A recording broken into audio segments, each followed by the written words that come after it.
गाबा sir, क्या trade रहेगी इस समय की? Good afternoon. लॉन्ग रहेगी ट्रेड, और ट्रेड का नाम है टीवीएस मोटर्स। अच्छा सेटअप है। एक ब्रेकआउट की जरूरत थी, वो मिल गया टीवीएस मोटर्स। ट्रेड कर रहा है 2167, स्टॉप होगा 2150, 17 रुपीज का। टारगेट होना चाहिए 2200। यस, 2200 जाएगा, और आते दोनों में हायर जोन देखेंगे। टीवीएस मोटर्स अच्छा लग रहा है।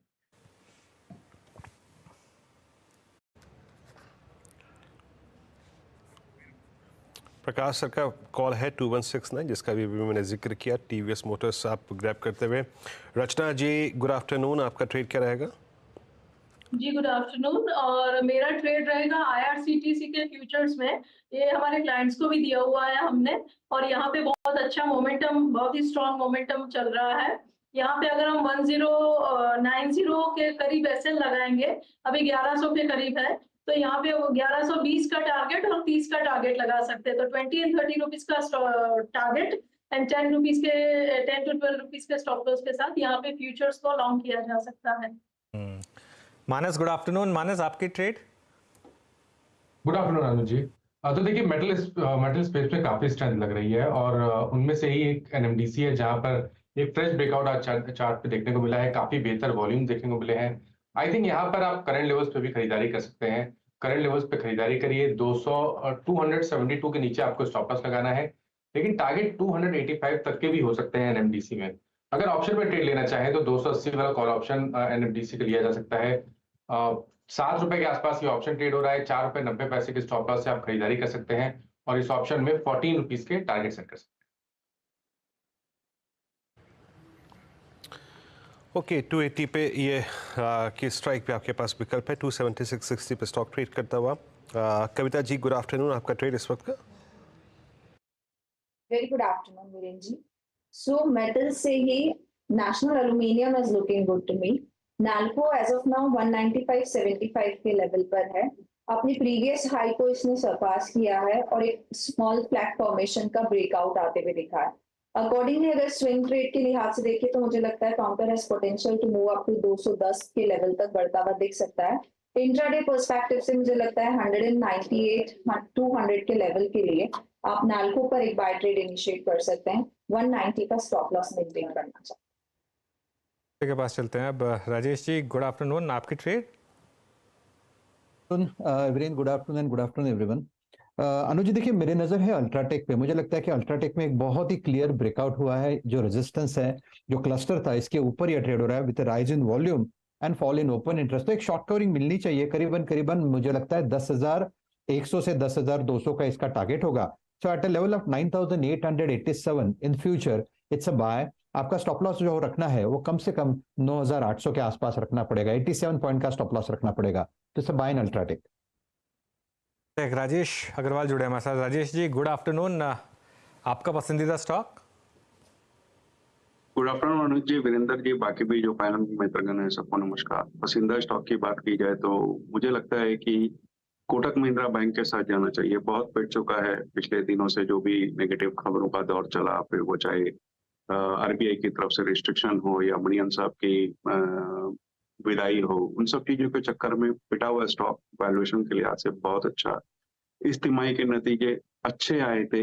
एडवांसेस में ग्रोथ मेंटेन की हुई थी, डिपॉजिट्स में ग्रोथ थी, सिक्वेंशियल मार्जिन्स में गेन आए थे।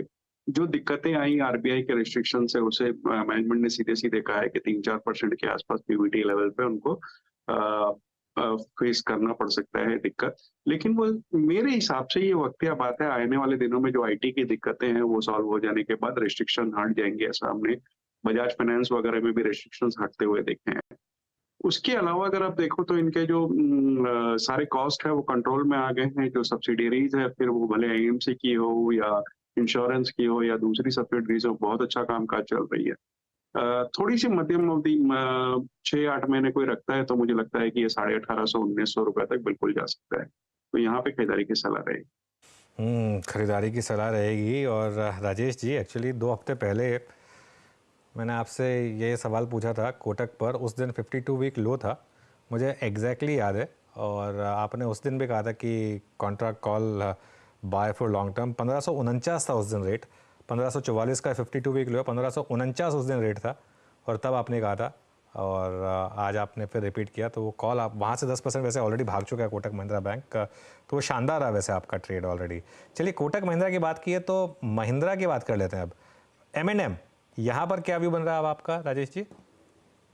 यहाँ बहुत बुलिश है, बावजूद इसके कि इतनी अच्छी रनअप हो गई है, लेकिन जिस तरीके के शानदार नतीजे आए, फिर वो पैसेंजर व्हीकल को लेकर के हो, इलेक्ट्रॉनिक व्हीकल को लेकर के हो, या सबसे बड़ी बात की जो इनके जो ऑर्डर इनफ्लोज है या ऑर्डर बैकलॉग चल रहा है उसको देखते हुए कैपेसिटी रैंप अप कर रहे हैं, उन सब चीजों से इनको फायदा होने वाला है। यस, थोड़ी सी ट्रैक्टर साइड से निराशा हुई है क्योंकि रबी की क्रॉप उतनी अच्छी आई नहीं थी, लेकिन मुझे लगता है कि वो भी आने वाले दिनों में जब मानसून ठीक ठाक आने लगेगा तो आने वाले जो 2-3 महीने हैं वहां पे ट्रैक्टर्स के नंबर्स भी ठीक आ जाएंगे। रूरल इकोनॉमी में बूस्टअप चल रहा है इलेक्शंस के बाद, मुझे लगता है वहां से थोड़े अच्छे नंबर्स आएंगे। तो यहाँ पे थोड़ी सी लंबी अवधि के लिए हमारा टारगेट इसमें 2900 रुपए का है।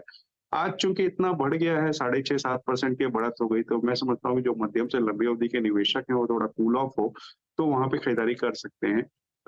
इंट्राडे ट्रेडिंग या फिर स्विंग ट्रेड के लिए यहाँ पे तो 50-60 रुपए का स्टॉप लॉस लगा करके लॉन्ग किया जा सकता है। ओके, चलिए तो ये हो गई M&M की बात। कुछ और स्टॉक्स की बात कर लेते हैं। अब एक बार जरा क्रॉम्पटन कंज्यूमर की बात करते हैं, क्योंकि आज का stock of the day open interest chart अगर आप देखें तो सबसे ज़्यादा बिल्डअप इसी में हुआ, करीब करीब 30% का बिल्डअप है यहाँ पर। उसके बाद डिक्सन टेक 25-26% पर।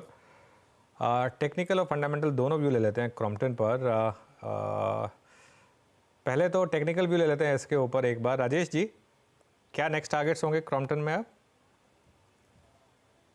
सुबह एक टारगेट दिया था 380 और 380 के बाद मुझे लगता है 400 पार करेगा, तो इसका जो नेक्स्ट टारगेट है जो वीकली चार्ट सजेस्ट कर रहा है दैट इज 430। तो मुझे लगता है अगर पोजीशन है तो मेंटेन करना चाहिए, थोड़ा सा कंसोलिडेशन है, लेकिन इवेंचुअली जो नेक्स्ट टारगेट है दैट इज 430 प्लस। और राजेश अग्रवाल जी, फंडामेंटली क्रॉम्पटन आपके रेडार पर है क्या? ये मतलब नंबर्स अच्छे थे लेकिन क्या इतने अच्छे थे या मार्केट कुछ और सेंस कर रहा है यहाँ पर? देखिए, कुछ और सेंस कर रहे हैं वो, आपने सही कहा। कुछ लोगों की ऐसी खबरें निकल कर आ रही कि शायद टेक ओवर वगैरह की कोई कहानी हो, अभी कहना थोड़ा मुहाल है, लेकिन अर्निंग्स जो आई वो बेटर आई। मार्जिन्स के फ्रंट में थोड़ी दिक्कत देखने को बिल्कुल मिली, लेकिन मुझे लगता है कि जिस तरीके से रॉ मटेरियल प्राइसेस वगैरह हो रहे हैं या प्राइस हाइक्स ले रहे हैं, आने वाले दिनों में नंबर्स और थोड़े बेहतर होते हुए आएंगे, या फिर कोई कॉर्पोरेट एक्शन होता है तो एक बड़ी जंप देखने को मिलेगी। लेकिन मुझे लगता है कि जिस तरह की डिमांड रियल एस्टेट वगैरह में निकल कर आ रही है, हमने देखा है कि डीएलएफ वगैरह में लगातार ऐसे खबरें आई कि उनके जो प्रीमियम हाउसिंग थे हाथों हाथ बिक गए। तो जाहिर सी बात है कि ऐसी जो कंपनियां हैं, फिर वो क्रॉम्पटन हो, हैवेल्स हो, पॉलीकैब हो, इन सबके नंबर्स आगे आने वाले दिनों में अच्छे लग रहे हैं। तो बिल्कुल यहाँ पे कोई मध्यम से लंबी अवधि के निवेशक हो तो एक बार लॉन्ग कर सकते हैं। जी अच्छा, अभी राजेश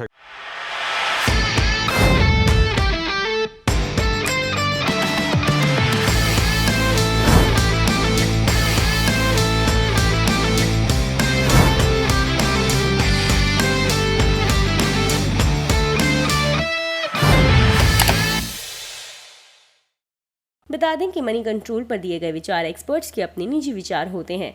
वेबसाइट या मैनेजमेंट इसके लिए उत्तरदायी नहीं है। यूजर्स को मनी कंट्रोल की सलाह है कि कोई भी निवेश निर्णय लेने से पहले सर्टिफाइड एक्सपर्ट की सलाह लें।